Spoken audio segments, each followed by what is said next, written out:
Make her move by choice, not command. You don't get real influence by forcing people. You get it when people choose you. Today I'll show you how to make her move, by her choice, not by your command. No games, no manipulation, just proven psychology, Stoic discipline, and a lifestyle that naturally attracts devotion.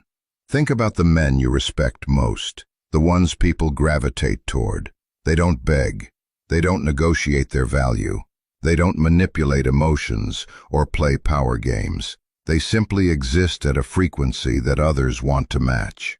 If you want women to follow your lead willingly, to lean in, to commit, to stay, then stop trying to make them.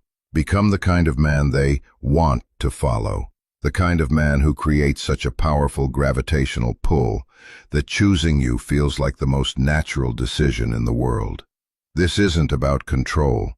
It's about becoming undeniably worth choosing. No tricks, no coercion, pure strategy backed by psychology and proven by practice. Stay until the end because I'll give you a complete 30-day transformation plan you can start implementing tonight. Pillar 1. Own yourself first. Presence and self-mastery. If you want others to choose you, you must first choose yourself. This is the foundation. Without it, every other strategy crumbles. Self-mastery isn't about perfection. It's about ownership. It's the willingness to look at yourself honestly, identify what needs work, and systematically improve it, without excuse or victim mentality. The morning sovereignty routine. Your morning sets the tone for your entire day. Lose the morning, lose the day. Win the morning, win the day. The psychology behind presence. When you master yourself, you radiate stability. Stability is rare. Most people are reactive, emotional, chaotic. They wake up whenever. They eat whatever. They say whatever. They drift. You're different. You've chosen deliberate living over default living. People follow people who look like they're going somewhere. When you are steady, purposeful, and calm, your presence becomes a destination. She doesn't move because you asked her to. She moves because she wants to be part of a man who is moving with intention. Think of it this way. Women are exceptionally good at pattern recognition. She's watching everything. How you handle stress, how you manage your time, whether you do what you say you'll do, whether you collapse when things get hard or stay composed. Every action is a data point. Every choice is a signal. Self-mastery creates a pattern that screams, this man has his life together. This man can be trusted. This man is going places. Common self-mastery mistakes. Mistake 1. Waiting to feel motivated. Motivation is a feeling. Discipline is a decision. You don't need to feel like waking up early. You just wake up early. Mistake 2. Going too hard, too fast. Don't try to overhaul your entire life in a week. Start with one keystone habit, usually the morning routine, and build from there. Mistake 3. Hiding your progress. You're not doing this to show off, but you shouldn't hide your growth either. Let her see you reading. Let her see you training. Let her see you working on your goals. Silent competence is attractive. On-screen cue, B-roll of morning routine, gym training, goals board, man reviewing progress journal. Pillar 2.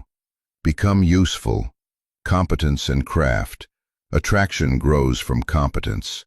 Be skilled in something real, not theoretical, not aspirational. Actually good at something that matters. The 3 domains of competence. Domain 1. Professional competence. Pick a craft or career and get genuinely good at it. Not mediocre, not good enough. Actually skilled. This means daily progress, not overnight wins. It means studying your field, reading books others won't read, practicing skills others won't practice, taking risks others won't take. When you're competent professionally, it shows up in how you carry yourself. You speak with authority because you have actual knowledge. You solve problems because you've solved them before. You stay calm under pressure because pressure is familiar territory. Domain 2. Social competence. Master the art of conversation. This isn't about being the loudest guy in the room. It's about being the most present. Practical actions. Ask sharp, genuine questions, not interview questions. Questions that show you're actually curious. Listen with your entire body.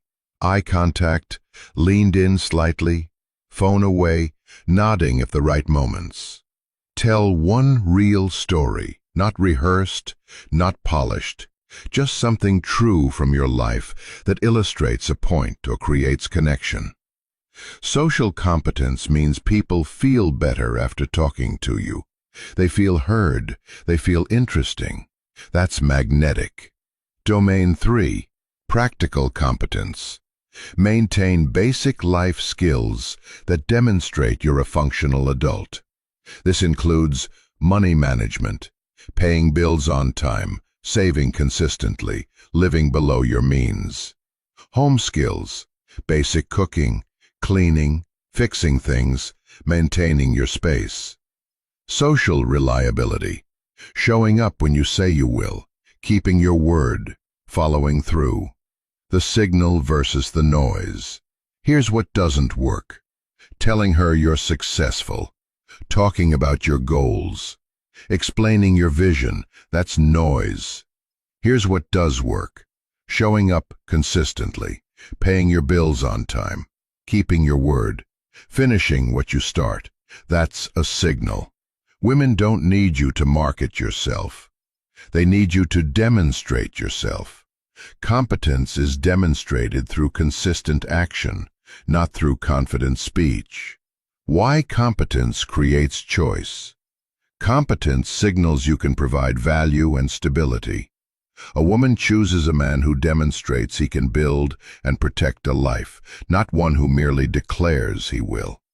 On a deeper level, competence reduces her anxiety. One of the core things women screen for is, can this man handle reality? Can he solve problems? Will he collapse under pressure or rise to meet it? When you're genuinely competent, the answer becomes obvious. She stops wondering if you can handle life and starts imagining what life with you would look like. On-screen cue. B-roll of a man working, focused, cooking a real meal, fixing something, teaching someone a skill. Pillar 3. Safety trumps seduction. Emotional security. Choice follows safety. If she doesn't feel emotionally safe, she won't commit, even if she's intensely attracted. This is where most men fail. They focus on attraction but neglect safety. They create sparks but no foundation. She feels excited but unstable. Unstable doesn't lead to chosen commitment. What emotional safety actually means. Safety doesn't mean agreeing with everything. It doesn't mean avoiding conflict. It doesn't mean walking on eggshells. Safety means, I can be my real self with this person and he won't weaponize it against me. It means she can share her fears without you judging her dreams without you mocking them, her past without you holding it against her, her present stress without you adding to it.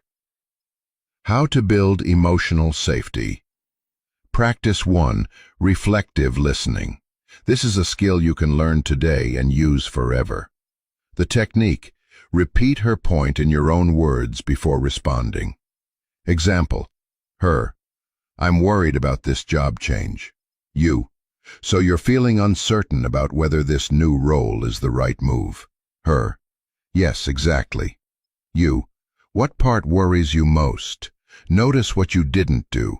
You didn't immediately fix it. You didn't give advice. You didn't minimize it. You didn't make it about you. You simply made space for her to feel heard. That's safety. Practice 2. Guard confidences. If she shares something private, guard it like a treasure.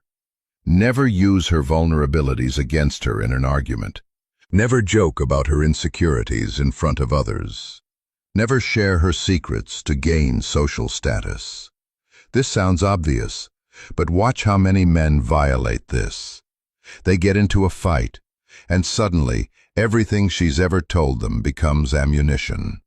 They're out with friends, and her personal struggles become a punchline. Do this once, and safety is gone, permanently. Practice 3. Stay calm under pressure. If you lose your temper, safety evaporates. Not because anger itself is wrong, but because unpredictable volatility is terrifying. She needs to know that even when you're frustrated, disappointed, or genuinely angry, you won't become dangerous. Not physically dangerous, most men understand that. Emotionally dangerous. She needs to know you won't say the cruelest thing you can think of just because you're upset. You won't punish her with silence. You won't threaten the relationship every time there's conflict. Master emotional regulation, and you become one of the safest men she's ever met. The safety paradox. Here's the paradox. Safety doesn't kill attraction. Safety enables it. Think about it. When does she actually open up? When does she laugh freely? When does she become playful, spontaneous, fully present? When she feels safe. Attraction without safety is just tension. It burns hot and fast and leaves nothing behind. Safety with attraction is magnetism. It builds slowly and lasts. A short scene. Her. I'm worried about this job change. You. I hear you. That's a big move. What part worries you most? Her. What if I'm not good enough for it? You. That's a real fear. You've always risen to challenges before. What makes this one feel different? Don't fix immediately. Don't dismiss the fear. Don't make it smaller. Hold space first. Why it works. Safety lowers defenses. Lower defenses create honest communication. Honest communication creates bonding. She moves toward a man when she trusts him with her real self. On-screen cue. Intimate conversation scene. Close-up of active listening. Warm lighting showing connection. Pillar 4. Hold boundaries, not punitive, predictable. Boundaries are attractive when they're calm and consistent. This might be the most misunderstood pillar in masculine development. Most men think boundaries mean being harsh, cold, or punitive. That's not boundaries. That's just being an asshole. Real boundaries are simply clear standards you maintain without drama, explanation, or negotiation. The 3 types of boundaries. Time boundaries. You keep your schedule. You don't cancel your life for drama. You don't drop everything because she's upset about something non-urgent. Example, you have training on Tuesday and Thursday nights. That's sacred time. If she asks you to skip it, you say, I train those nights. How about we connect on Friday? Not harsh, not cold, just clear. Value boundaries. You don't accept lies or disrespect, but you don't accept them calmly, not explosively. Example, if she lies to you about something meaningful, you don't yell, you don't guilt trip, you say, I don't accept being lied to. If honesty is hard, let's step back and talk when you're ready to be straight with me. Then you actually step back. You give her space to decide if she wants to meet your standard. Availability boundaries. You don't answer every message instantly. You don't make yourself endlessly available. You live deliberately. This doesn't mean playing games. It means you have a life. When you're working, you work. When you're training, you train. When you're with friends, you're present with friends. You respond when you're available, not every time your phone buzzes. How to enforce boundaries without drama. Say what you mean what you say. When she tests limits, which people do naturally to understand where the edges are, she responds without drama. The formula: calm statement plus consequence plus option to reset. Example: when you cancel plans at the last minute, it wastes my time. If it happens again, I'll make other plans going forward. But I'm happy to keep planning things if we can both commit to showing up. No anger, no punishment, just information and a clear standard. Why boundaries create attraction? Boundaries create reliability and trust. When you don't bend for every whim, your choices become more valuable because they're not disposable. Here's the psychological dynamic. When you have no boundaries, your attention is worthless. Anyone can have it any time for any reason. There's no cost, no standard, no filter. When you have clear boundaries, your attention becomes valuable. She has to earn it. She has to respect it. And things we work for, we value more. Additionally, boundaries communicate self-respect, and self-respect is a prerequisite for mutual respect. She can't respect you if you don't respect yourself. Pillar 5. Communicate like a leader. Clarity and direction. People follow clear signals. Ambiguity creates anxiety. Clarity creates confidence. Most men communicate like they're trying not to offend anyone. They hedge, they soften. They leave everything open-ended, hoping she'll just figure out what they want. That's not leadership. That's passivity dressed up as politeness. The 3 rules of leader communication. Rule 1. Use decisive language. Let's do X instead of, do you want to maybe? I'm planning to head to the coast this weekend instead of, I was thinking about possibly. I'd like to see you Friday night instead of, are you free? No pressure. Decisive language doesn't mean rigid. It means clear. You state what you want, what you're doing, what you think. Rule 2. Offer options when appropriate. We can do A or B. I prefer A. What do you think? This respects her input while still providing direction. You're not demanding. You're also not deferring entirely. You're leading with room for collaboration. Rule 3. Frame requests as invitations. I'd like you to meet my friends this Saturday. If you're comfortable, come. Not, will you please maybe consider possibly meeting my friends if you want? And not, you're meeting my friends Saturday. An invitation acknowledges her agency while clearly expressing your desire. Tactical communication examples. Defining the relationship. Weak. So, what are we? Strong. I enjoy what we have. I'm looking for someone who wants to build something real with me. Are you in? Planning. Weak. What do you want to do? Strong. I'm thinking dinner at that Italian place, then a walk. Sound good? Addressing issues. Weak. You've been kind of distant lately. Strong. I've noticed you've been pulling back this week. What's going on? Setting expectations. Weak. I guess I'd prefer if you didn't. Strong. I need honesty in a relationship. Can you commit to that? Why clarity works. Adults respond to adults. Clear, calm leadership reduces ambiguity and makes choosing easier. When you're clear, she doesn't have to guess. She doesn't have to test. She doesn't have to decode your hints or read your mind. She can simply respond to what you've actually communicated. This is respectful. It treats her like a competent adult who can handle direct communication. It's also attractive because it demonstrates confidence. You know what you want. You're not afraid to say it. You trust yourself enough to be direct. The confidence-clarity loop. Here's what happens.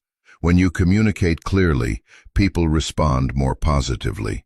When people respond positively, your confidence grows. When your confidence grows, your communication becomes even clearer. It's a virtuous cycle. But it starts with you being willing to be direct, even when it feels uncomfortable. On-screen cue. Split screen showing weak versus strong communication examples. A man making direct eye contact while speaking. Pillar 6. Small rituals, big meaning. Create habits that build a shared world. Rituals are how humans create belonging. They're how we signal, "You're part of my life," without saying it explicitly. Why rituals matter. Rituals give people a script to follow, and scripts make choosing easier. When there's a rhythm to your connection, it starts to feel like a pattern, rather than a series of random events. Patterns create comfort. Comfort creates safety. Safety creates commitment. Think about your own life. What are your most valued relationships? Chances are, they all have rituals. Sunday dinner with family, Friday drinks with friends, morning coffee with your partner. Pillar 7. The art of strategic absence. Scarcity done right. Presence is magnetic. Absence can amplify it, but only if you actually live a full life. Let's address the elephant in the room. This is not about manipulation. This is not about ghosting. This is not about playing games to make her miss you. Strategic absence works only when it's authentic, when you're genuinely busy, building a life that matters. The polarity principle. Attraction requires polarity, push and pull, presence and absence, certainty and mystery. If you're always available, you become background noise. If you're never available, you're not in a relationship. The sweet spot. Be reliably unavailable sometimes for meaningful reasons. How to implement strategic absence. Step 1. Build a full life. You can't fake this. If you're pretending to be busy, but actually just sitting at home hoping she texts, you're playing games. And games don't work long term. Instead, actually fill your life. Train hard 3 to 5 days per week. Work on a side project or business. Cultivate male friendships with regular hangouts. Pursue a hobby that requires dedicated time. Step 2. Communicate your schedule. I'm busy Thursday nights with training. Friday, I'm locked in on a project. Saturday, I'm free. Let's do something. You're not hiding your unavailability. You're communicating it clearly. That's respectful. Step 3. Be fully present when present. This is critical. When you're with her, be completely with her. Phone away. Distractions minimized. Attention focused. The deal is, when I'm here, I'm fully here. When I'm not, I'm fully somewhere else. Why strategic absence works. It preserves polarity, the push-pull that keeps desire alive. She chooses movement toward you when your life has weight. Here's the psychology. Constant availability communicates low value. Not because you're low value, but because available, anytime for anyone, is how low-value things behave. Scarce things are valuable. Your time is the most valuable resource you have. When you treat it as valuable, others do too. Additionally, absence creates space for longing. You can't miss someone who's always there. You can't want more of someone who's always available. The warning: absence isn't ghosting. It's not the silent treatment. It's not punishment for bad behavior. It's purposefully maintaining a life that's not centered on constant approval or attention from one person. If you're using absence to manipulate or punish, you're violating the core principle: choice. You're trying to force an emotional response instead of earning one. On-screen cue. Man intensely focused at work, training alone, with friends laughing, then quality time with partner. Pillar 8.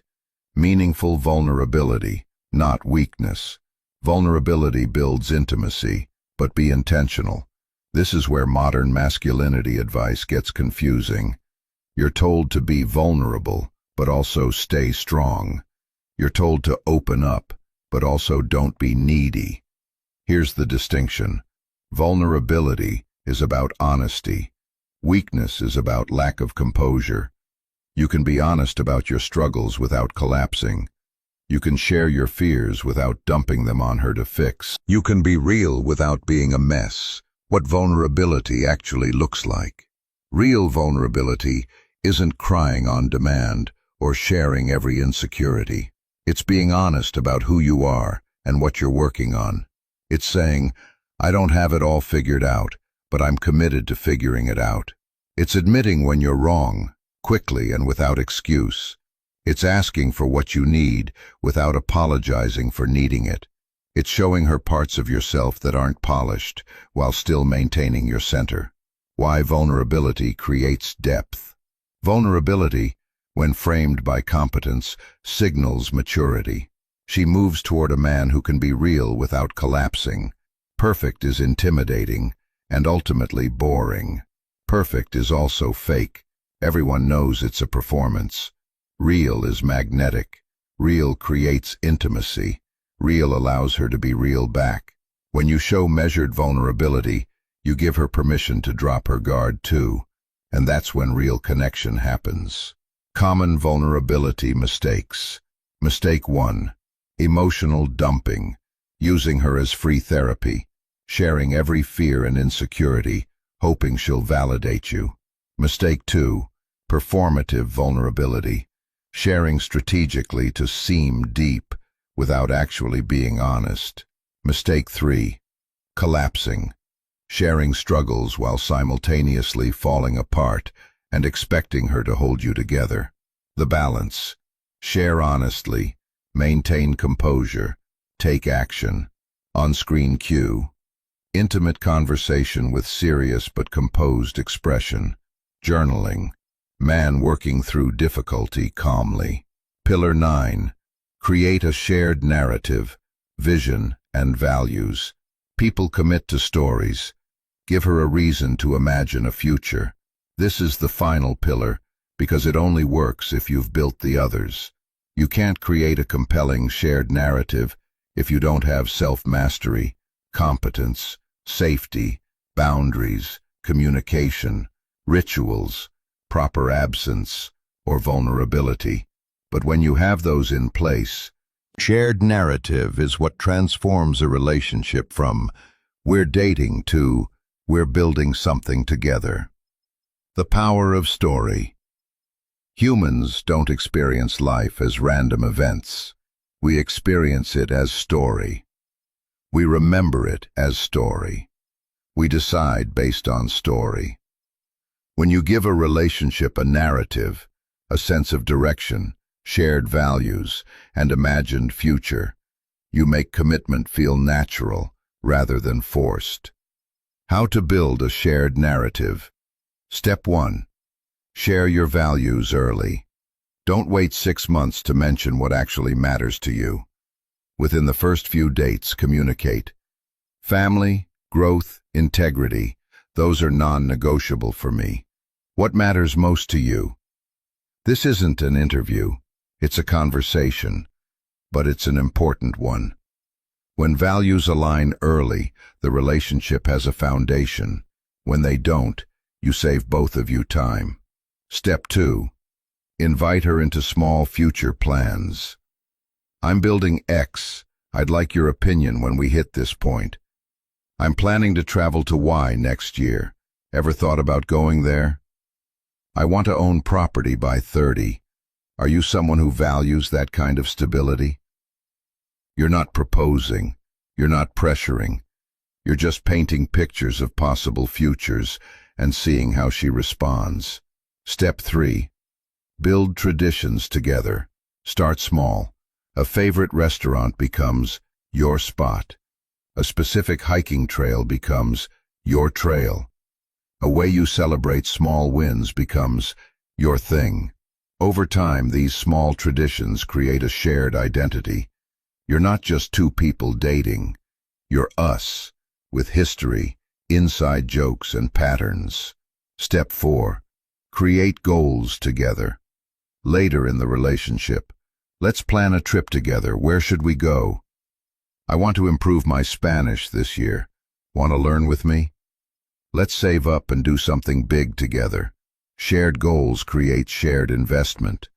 The more you build together, the more the relationship feels like a meaningful project rather than casual convenience. Why shared narrative works.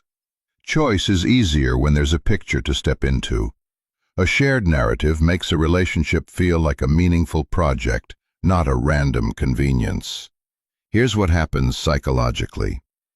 When she can imagine a future with you, commitment stops feeling like a risk and starts feeling like an investment. Without narrative, the relationship is just present tense. Are we happy right now? If yes, continue. If no, leave. With narrative, the relationship has past, present, and future. What have we built? What are we building? What could we build? That creates staying power. The long-term vision. Eventually, if this is the right relationship, you'll have conversations about the big things. Marriage, kids, where you'll live, what kind of life you want. But those conversations are only possible if you've already established the pattern of thinking and planning together. Start small. Build slowly. Create a story worth choosing. On-screen cue. Couple planning with a map or notebook. Building something together. Looking at a sunset. Talking about future. Common pitfalls and how to avoid them. Let's address the ways men sabotage themselves, even when they know these principles. Pitfall 1. Over-polishing. Trying to be perfect is exhausting and fake. You'll burn out, and she'll sense the performance. Fix. Be better, not perfect. Aim for consistent improvement in the right direction. Show her the process, not just the result. Pitfall 2. Fake abundance. Don't pretend to have options you don't have. Don't manufacture jealousy. Don't act busier than you are. Real abundance is lived, not marketed. If you're building a genuine life, abundance is natural. If you're faking it, she'll sense the desperation underneath. Fix. Actually build your life. Invest in real friendships, real skills, real goals. The abundance will follow. Pitfall 3. Manipulative tactics. Jealousy games, silent treatment, guilt tripping. Withholding affection as punishment. These tactics work short-term and destroy trust long-term every single time. Fix. If you're tempted to manipulate, step back and ask, what am I actually trying to accomplish? Usually, you're trying to control her feelings because you can't control your own insecurity. Deal with your insecurity instead. Start today. Pick one pillar. Implement it this week. Add another next week. In 30 days, you'll be unrecognizable. In 90 days, you'll be undeniable. If this video helped you, like it so others can find it. Subscribe, because we're building an army of men who lead through character, not coercion.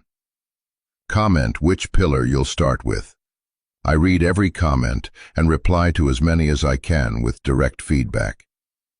And remember, the world doesn't need more men trying to control women. It needs more men worth choosing. Be that man. Stay steady. Stay disciplined.